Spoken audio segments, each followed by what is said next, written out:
If you need to open or save WebP image files in Adobe Photoshop, you're in the right place.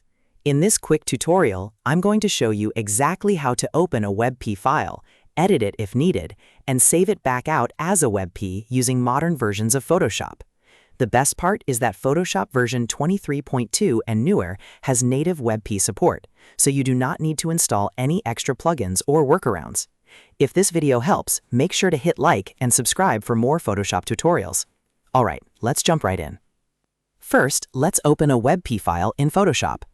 Opening a WebP image works just like opening a JPEG or PNG, so the process is very familiar. At the top of Photoshop, click File, then choose Open. A file browser window will appear. Now navigate to the folder where your WebP image is saved. Click the file once to select it, then hit Open.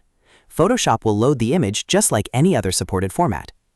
If you want an even faster method, you can simply drag and drop the WebP file from your desktop or folder directly onto the Photoshop canvas.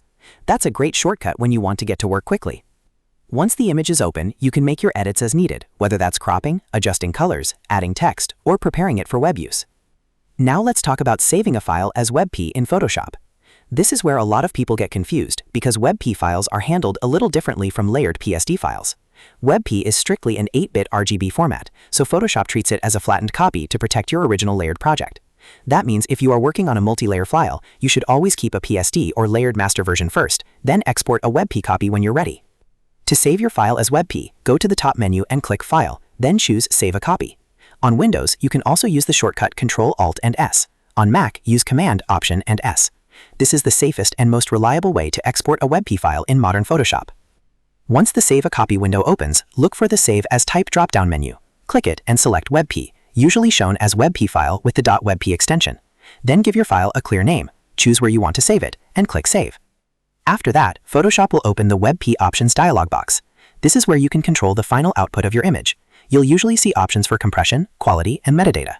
If you choose Lossy compression, your file size will be smaller, but there may be a slight loss in quality. If you choose Lossless compression, your image will stay perfect in quality, but the file size will be larger. For most web images, Lossy compression is a great choice when you want a strong balance between quality and file size. If you select Lossy, you can then adjust the quality slider. A quality setting around 70 is often a good starting point for standard web photography because it keeps the image looking clean while still reducing file size. If your image has fine details or text, you may want to increase the quality a bit more. If your goal is smaller file size for faster loading, you can lower it slightly and compare the results. You can also decide whether to include metadata. Metadata may contain EXF or XMP information, such as camera details, copyright data, and other file information. If you want a cleaner, lighter file for the web, you can remove that data. If you need to preserve it for professional or archival purposes, you can leave it enabled. When you're happy with your settings, click OK to finish exporting. Photoshop will create your WebP file and save it to your chosen location. And that's it. You've now opened and saved WebP files in Adobe Photoshop without needing any extra plugins.